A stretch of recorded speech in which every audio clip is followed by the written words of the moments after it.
जुर्म का बाजार सजाने वाले बेरहम दरिंदे मासूम और बेगुनाह लोगों से उनका हक छीन लेते हैं और जुल्म की इंतहा कर देते हैं। लेकिन जब कानून के शेर दिल जवान उनके आगे सीना सपर हो जाएं, तो जराइम पेशा अफराद को कहीं पनाह नहीं मिलती।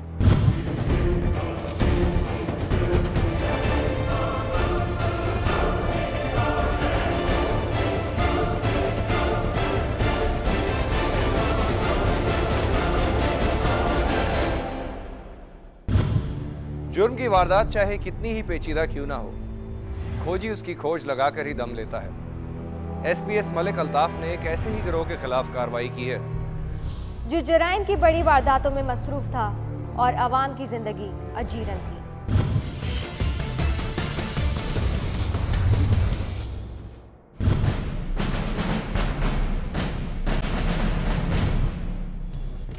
नाम मलिक अल्ताफ, तालीम MA political science LLB, police में शमूलियत 1995, ओहदा SPS तैनाती किडाप डिवीजन डिस्ट्रिक्ट मलीर। पुलिस की टीम अपने मामूल के गश्त पर थी। एहलकार पूरी तरह चाको चौबंद थे कि इस दौरान एक गैर मामूली वाक़या पेश आया। 25 तारीख अक्टूबर को एक पुलिस पार्टी जो है वो नॉर्मल पेट्रोलिंग के लिए निकली और जिस वक्त वहाँ पे वो सर्च कर रहे थे तो 4 जो है लड़के 2 मोटरसाइकिल्स पर उस रास्ते पे आए। ये कच्चा रास्ता है मदरसा अरबिया मलिर सिटी में, और इन चारों को जब रोका गया तो बजाय रुकने के इन्होंने पुलिस पार्टी पर फायर किया। चेक करो इन्हें, कौन है ये? चेक करो, चेक करो।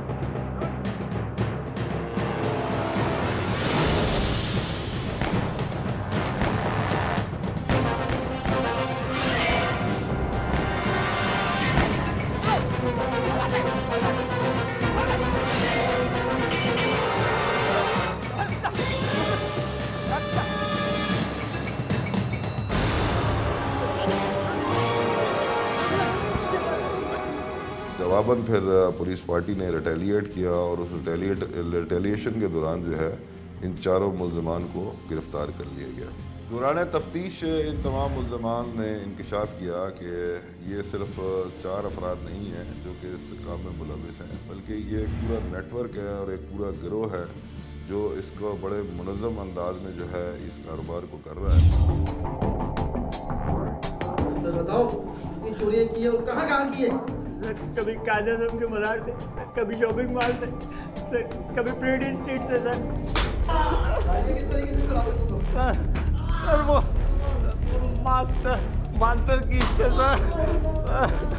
तो उसमें जो इंकशाफात हुए वो ख़ासे अहमियत के हामिल थे और इन्हों चारों मुल्ज़मान ने दौरान तफ्तीश बताया कि वो कराची के मुख्तलिफ़ कमर्शल एरियाज से गाड़ियाँ जो है मोटरसाइकिलें चुरा कर और ये एक दूसरी पार्टी को ले जाके दिया करते थे, और ये जो मोटरसाइकिलें हैं वो घरों में एक शख्स को जाके बेचते थे और वो आगे इनको जाके ठट्ठा के इलाके में इनको फ़रोख्त किया करता था।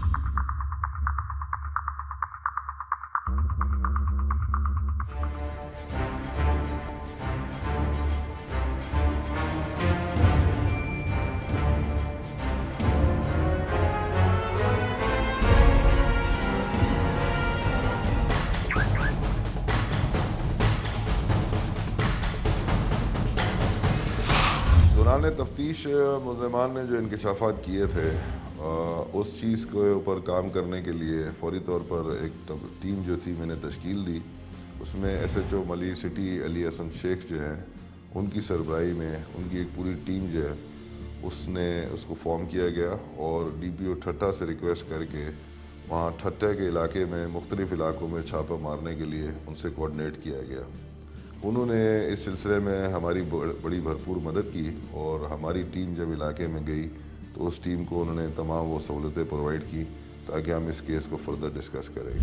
वो जो आपने 4 मेरे ख्याल से मुल्ज़मान आपने गिरफ्तार किए हैं उनके बारे में कहाँ तक तफ्तीश पहुँची? सर उनसे तफ्तीश की है, उन्होंने कुछ गिरोह का पता बताया है ठट्ठा में जहाँ पर बाइक्स भी हैं चोरी की, और सर वो उनके कुछ मुल्ज़मान भी हैं वहाँ पर। तो मैं चाह रहा था सर कि उसके वहाँ पर कार्रवाई की जाए। देखिए मकसद ये है कि शहर से जितनी भी गाड़ियाँ जितनी भी बाइक्स चोरी हो रही हैं ये तमाम की तमाम इंटीरियर सिंध में जाके ठट्टा हो गया, जाती हो गया, शाकिब हो गया, इन तमाम एरियाज़ के अंदर जाके ये इनके जो पार्ट्स होते हैं वो ये लोग बेचते हैं। इन्हें सख्त से सख्त इनसे एक्शन लीजिए और अपने दायरा कार को जो है तफ्तीश का उसको वसी करने की कोशिश की।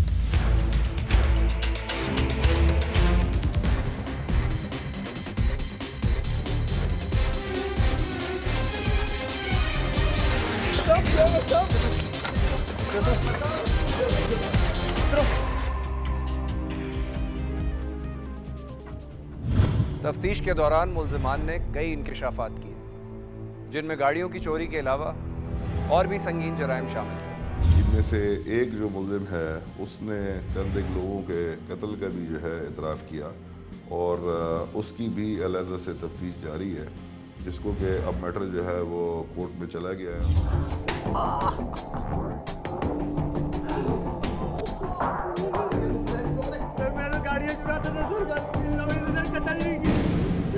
इसके तमाम पहलुओं को हम बड़ी बारीकी से जांच रहे हैं और हम इस कोशिश में हैं कि इस तरह के और गैंग्स जो है जो कराची में ऑपरेट कर रहे हैं और कराची के लोग शहरियों के लिए मसाइल पैदा कर रहे हैं, उनको हम किसी न किसी तरीके से गिरफ्तार कर सकें। Being part of the police force में समझता हूँ कि जब आप ये यूनिफॉर्म पहन लेते हैं तो उसके बाद आपके ऊपर बड़ी जिम्मेदारी और फ़राइज़ जो है वो सामने आ जाते हैं। कानून के रखवाले जान हथेली पर रखकर जराइम पेशा अफराद के खिलाफ सरगर्म अमल है। आवाम की भी जिम्मेदारी है कि अपने इर्द गिर्द होने वाली सरगर्मियों से पुलिस को बाखबर रखें, ताकि जराइम पेशा अफराद को कहीं ठिकाना ना मिल सके।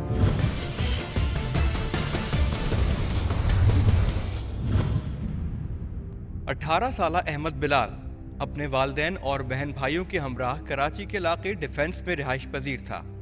बिलाल घर में सबसे छोटा और 10वीं जमात का तालिब इल्म था। एक दिन बिलाल के दोस्तों ने सैरो तफरी का मनसूबा बनाया और उससे फ़ोन किया। बिलाल अपने घर वालों को ये कहकर गया कि वो अपने दोस्तों से मिलने जा रहा है और वो उनके साथ चला गया। दोस्ती और एतबार का रिश्ता खून के रिश्तों से ज़्यादा अहम होता है और इसे बरकरार रखने में इंसान बरसों गुजार देता है। अहमद बिलाल की कहानी भी दोस्ती और एतबार के दरमियान घूमती है। लेकिन एक दोस्त ने लालच में मुब्तला होकर इस रिश्ते की हुर्मत को पामाल कर दिया। जमाल मुगदी का मामूल था कि वो रोजाना शाम का वक्त अपने बच्चों के साथ गुजारता। घर में हर चीज की सहूलत मैसर होने के बावजूद बिलाल अपनी पढ़ाई में मगन रहता। एक रोज जब उसका वालिद जमाल मुगदी ऑफिस से घर वापस आया तो उसे बताया गया कि उसका बेटा अपने दोस्तों के हमराह घूमने गया है। शाम की लाली रात की स्याही में तब्दील होने लगी तो बिलाल के घर वालों को तशवीश हुई। अहमद बिलाल मेरा सबसे छोटा बेटा था और 22 जुलाई 2011 को जुमे के दिन वो अपने दोस्त के साथ कह के घर से निकला। तकरीबन 3 साढ़े 3 बजे का टाइम था। जब मैं मगरिब को ऑफिस से आया तो मैंने पूछा जब अहमद के बारे में, तो उस वक्त तक वो घर पे नहीं था। तो मैंने अहमद के बारे में पूछा तो पता चला कि वो अब तक नहीं आए। उनके मोबाइल फ़ोन पे फ़ोन किया गया तो कंप्यूटर चल रहा था कि अभी रब्ता मुमकिन नहीं है। उससे हम बड़े परेशान हुए कहाँ चला गया और अब तक नहीं आया, क्योंकि अमूमन कभी ऐसा नहीं होता था कि मगरिब के बाद ये लोग बाहर रहें। हमेशा जो है आदत ये बनाई हुई थी कि मगरिब से पहले पहले घर आ जाना है। बेगम, ये बिलाल कहाँ गए? बिलाल दोस्तों के साथ गया हुआ है। कौन से दोस्त? वही जो इसके स्कूल के। अच्छा, आपको कुछ बता के गए? नहीं के, मुझे नहीं बताया। यार ये लड़का मुझे टेंशन में ले आता है। इसको पता भी है हालात आजकल क्या चल रहे हैं। कुछ कह के गया था कितनी देर में आए? हाँ, ये तो 8 बजे तक आ जाऊँगा। यार 8 तो बज गए हैं। मेरी बात तो सुनता ही नहीं है।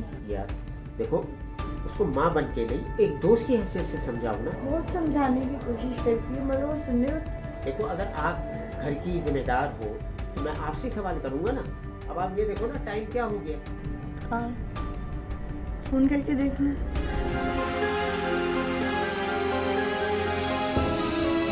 तो इसके तो दोनों फ़ोन बंद आ रहे। जब कुछ भी नहीं पता चला तो गिजरी थाने में जो है उसकी गुमशुदगी का पर्चा कटवाया हमने।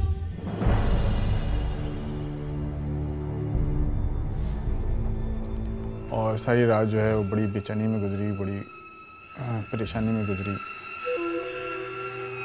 CPLC से मुसलसल कांटेक्ट में रहे कि कुछ पता चले, कुछ नहीं हुआ, और इसी तरह हफ्ता और इतवार का दिन गुजर गया।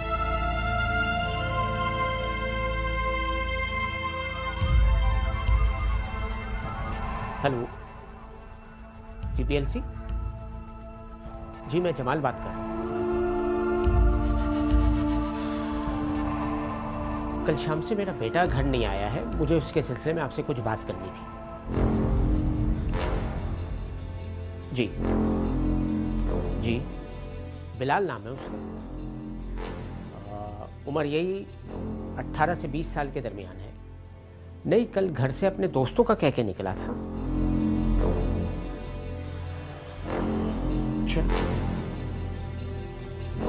चल देखता हूँ। पीर को तकरीबन 10 सवा 10 बजे के करीब जो है वो घर के फ़ोन पे एक कॉल आई, जिसमें एक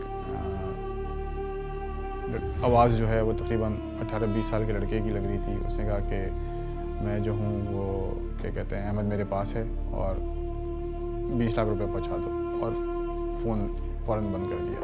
अच्छा, आवाज़ लग रही थी जैसे मुंह पे हाथ रख के छुप छुपा के बात करते हैं, उस तरह की।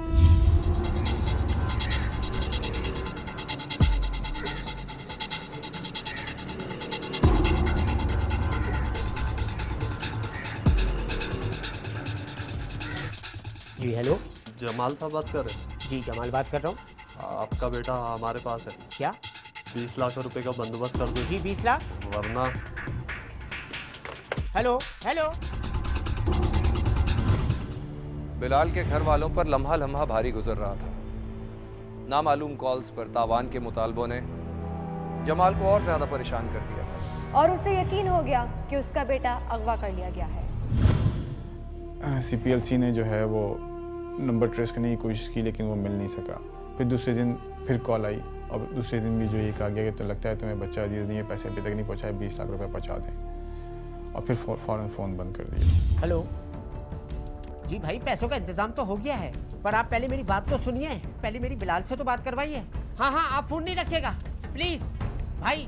देखें प्लीज़, फ़ोन ना रखिएगा। देखें भाई, मेरे बच्चे को कुछ नहीं होना चाहिए। मैं उसके लिए 20 लाख क्या 20 करोड़ देने को राजी हूँ। आप मुझे बताइए पैसे मुझे कहाँ लेके आने। Hello hello hello. फिर ये बात भी CPLC को बताई और थाने वालों को भी बताई, तो थाने वालों ने कहा कि अब आप जो है वो इसकी FIR करवा लें। तो फिर हमने गिजरी थाने में इसकी FIR भी कटवा दी। देखिए ब्रेक के बाद। बेटे का नाम अहमद बिलाल मकदी। तुम लोग चाहते क्या हो? चला जा बिलाल।